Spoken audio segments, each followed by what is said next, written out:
وعدہ توڑنے کا کفارہ، ہم نے ایک کام کے لیے وعدہ کیا ہوا ہے، تو اگر ہم اس کا کفارہ دے دیں تو کیا اس کے بعد وہ کام کر سکتے ہیں؟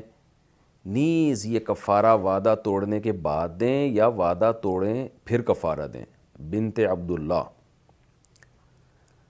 دیکھیں کفارہ قسم کا ہوتا ہے، قسم اگر کھائی نا کہ اللہ کی قسم یہ کام کروں گا یا یہ کام کروں گی تو پھر اس کا تو کفارہ ادا کرنا پڑے گا۔ وعدہ توڑنے کا کوئی کفارہ نہیں ہوتا۔ البتہ وعدہ توڑنا گناہ ہے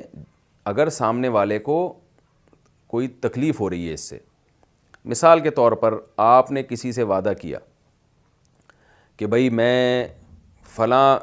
موقع پر یعنی آپ نے وعدہ کیا کہ بھئی میں کل آپ کی دعوت میں آ رہا ہوں، مثال کے طور پر اس نے آپ کی دعوت کی اور آپ نے کہا ٹھیک ہے جی کل 8 بجے میرا ڈنر آپ کے پاس ہے، یا آپ نے وعدہ کر لیا اس سے۔ اب وہ بیچارہ کھانا پکا کے بیٹھا ہوا ہے، مہنگے مہنگے کھانے منگوا لیے، آپ نے ٹوپی کرا دی اس کو، عین وقت پہ غائب ہو گئے۔ تو یہاں وعدہ توڑنے سے سامنے والے کو تکلیف ہو رہی ہے، اس کا نقصان ہو رہا ہے، پیسوں کا بھی، اس کے ٹائم کا بھی، وہ اپنی ساری مصروفیات چھوڑ چھاڑ کے بیٹھا ہے، تو یہ گناہ ہے، یہ سخت گناہ ہے سامنے والے کو، اور جتنی تکلیف ہوگی سامنے والے کا، جتنا نقصان ہوگا، اس گناہ کی نوعیت اتنی ہی بڑھ جائے گی۔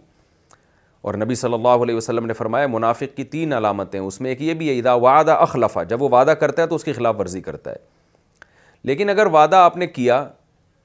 اچھا دوسرا گناہ جب ہے جب وعدہ کرتے ہوئے ہی آپ کا ارادہ ہو کہ میں نے توڑنا ہے، یہ تو جھوٹ میں داخل ہو جائے گا، یہ بھی سخت گناہ ہے، جھوٹ کے زمرے میں آتا ہے۔ لعنت اللہ علی الکاذبین، قرآن کہتا ہے جھوٹ بولنے والوں پر اللہ کی لعنت۔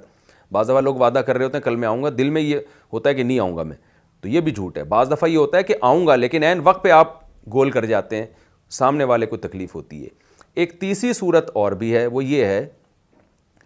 کہ آپ نے کسی سے کسی کام کا وعدہ کیا اور اس میں آپ کی نیت بھی یہ تھی کہ میں یہ کام کروں گا یا کروں گی، لیکن وقت پر آپ کا ارادہ بدل گیا اور آپ نے کہا چھوڑو بھائی نہیں جاتا میں، لیکن اس ارادے بدلنے سے سامنے والے کا کوئی نقصان نہیں ہو رہا ہے، تو پھر یہ وعدہ توڑنا یہ نامناسب تو ہے مگر جائز ہے، اس میں کوئی گناہ نہیں ہے، کیونکہ آپ اپنی زندگی کے مالک ہیں۔ مثال کے طور پر ایک آدمی نے کئی لوگوں کی دعوت کی، آپ نے وعدہ کر لیا بھائی میں بھی آؤں گا، اور واقعی آپ کی نیت تھی آنے کی، لیکن کل آپ کو کوئی کام پڑ گیا، آپ نے کہا چھوڑا یار میری طبیعت سیٹ نہیں ہے میں کیا جاؤں اب، تو بہتر تو یہ کہ آپ اس کو فون کر کے بتائیں کہ میں نہیں آ رہا، لیکن نہیں بھی بتاتے تو آپ کو پتہ ہے اس کا کوئی نقصان نہیں ہے، کیونکہ دعوت میں سارے لوگ آ رہے ہیں، میرے علاوہ سب جائیں گے، تو اب آج آپ کا موڈ بدل گیا، تو نہ اس کا کوئی نقصان ہو رہا ہے میزبان کا، نہ اس کا کوئی کام آپ پر موقوف تھا۔ ایسا نہیں ہے کہ آپ سے اس نے کسی کی میٹنگ کرانی تھی، آپ کی وجہ سے وہ کوئی ریزرو ہو گیا تھا یا کوئی باؤنڈ ہو گیا تھا یا کچھ بھی نہیں، ایسا بھی کچھ نہیں ہے۔ تو وہ جیسے لوگ دعوت میں 150 لوگوں کو بلایا جاتا ہے تو آنے کا تو 150 کہتے ہیں، آتے ہیں اس میں 120 ہیں، کبھی 130 آتے ہیں، تو یہ وعدے کی وہ نوعیت ہے جس میں لفظ تو وعدے کا استعمال ہوا ہے لیکن اس وعدے کا کوئی نقصان نہیں ہو رہا، تو یہ اس میں کوئی حرج نہیں ہے، کیونکہ آپ اپنی باڈی کے مالک ہیں، آپ کا اس وقت ارادہ تھا جاؤں گا، اب ارادہ ہے کہ نہیں جائیں گے ہم۔ تو ہاں جہاں ذرہ برابر بھی سامنے والے کو جسمانی یا ذہنی ٹینشن کا ذرا سا بھی خطرہ ہو تو اس میں پھر اس کو پہلے سے کال کر کے بتانا یہ ضروری ہے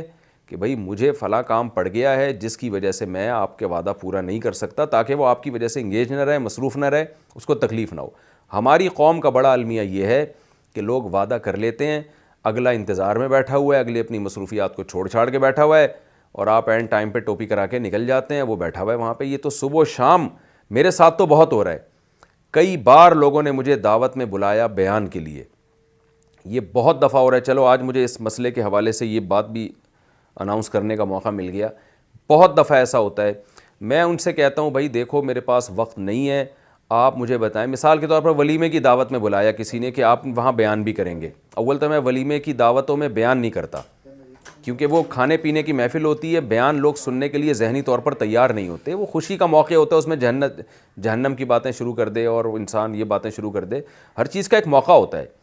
لیکن بہت ہی کوئی قریبی ہو، بہت ہی کوئی اپنے بڑوں میں ہو، بہت اصرار کر رہے ہوں کہ بھئی چلے جی آپ نے آنا ہے، بڑوں نے یعنی حکم دیا ہو مجھے کہ بھئی جانا ہے، تو پھر کیا ہوتا ہے کہ میں پھر سامنے والے کو کہتا ہوں کہ بھئی اگر آپ نے کھانے کا ٹائم 9 بجے رکھا ہے تو اس کا مطلب 9 بجے ہے، اور آپ نے بیان کا ٹائم 8 بجے رکھا ہے تو اس کا مطلب 8 بجے ہے، اور اگر آپ نے لوگوں کو 9 بجے کہا ہوا ہے اور نیت آپ کی ہے کہ 11 بجیں گے تو پھر میں 11 بجے ہی آؤں گا، اور بیان کے لیے میں 1 گھنٹہ پہلے آ جاؤں گا 10 بجے، ایک مثال دے رہا ہوں۔ تو مجھے آپ نے جو ٹائم بتانا ہے, آپ نے کارڈ پہ کیا لکھا ہوا ہے وہ آپ جانیں, آپ کے گیسٹ جانیں, مجھے آپ نے وہ ٹائم بتانا ہے جو کارڈ پہ جو آپ مجھے بتائیں گے. بارہا, ایک دفعہ نہیں کئی بار تجربہ ہوا ہے کہ جو ٹائم دیا گیا نا, جیسے مجھے بتایا کہ مفتی صاحب آپ آ جائیں, ہم نے لوگوں کو تو 8 بجے کا ٹائم دیا لیکن ہمیں پتہ ہے کہ لوگ 10 بجے سے پہلے نہیں پہنچیں گے, تو آپ 10 بجے آ جائیں. تو جب میں گیا ہوں تو میرے علاوہ کوئی بھی نہیں بیٹھا ہوا وہاں پہ, 2-4 آدمی بیٹھے ہوئے ہیں, پھر بیٹھے ہیں جی ہم 1 گھنٹہ انتظار میں.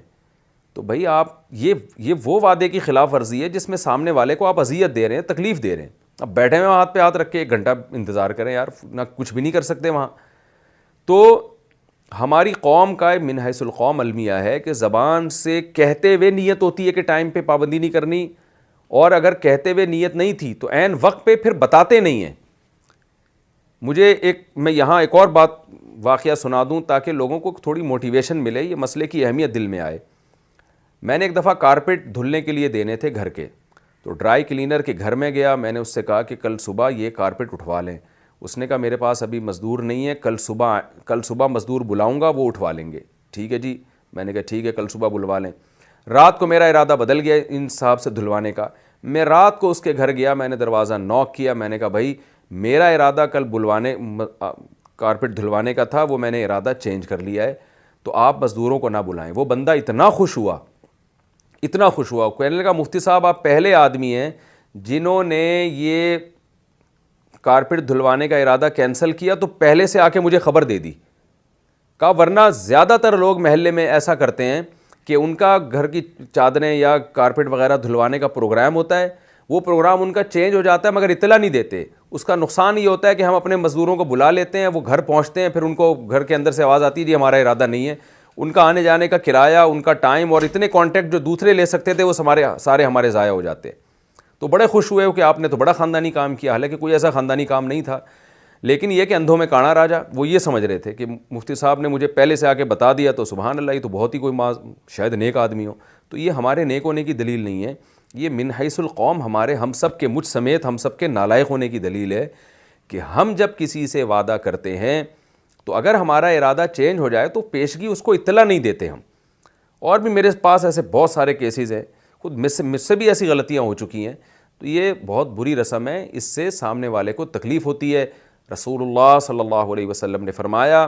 المسلم من سلم المسلمون من لسانہ و یدہ, مسلمان وہ ہے جس کی زبان اور ہاتھ سے کسی دوسرے مسلمان کو تکلیف نہ ہو. تو کوئی بھی ایسا عمل نہیں کرنا چاہیے جس سے کسی کو تکلیف ہو. تو بنت عبداللہ صاحبہ کا جواب ہو گیا کہ وعدہ توڑنا صحیح عمل نہیں ہے. ہاں اگر اس کا کوئی نقصان نہیں ہو رہا تو پھر توڑ سکتے ہیں, لیکن نقصان ہو رہا ہے تو نہ توڑا جائے اور سامنے والے کو پہلے اطلاع دے دی جائے. اچھا, ایک ہوتا ہے وعدہ, ایک ہوتا ہے ایگریمنٹ. ایگریمنٹ ہوتا ہے جو دونوں طرف سے ہوتا ہے. ایگریمنٹ کا پورا کرنا, معاہدوں کا پورا کرنا, یہ بہت اہم حکم ہے شریعت کا. تو ایگریمنٹ اور وعدے میں فرق ہے. وعدہ یک طرفہ ہوتا ہے, ایگریمنٹ 2 طرفہ ہوتا ہے. ایگریمنٹ کو پورا کرنا بہرحال واجب ہے, اس کو توڑنا یہ گناہ کبیرہ ہے. اور قرآن نے اہل جہنم کی علامات بیان کی ہیں کہ یہ ایگریمنٹ توڑ دیتے ہیں.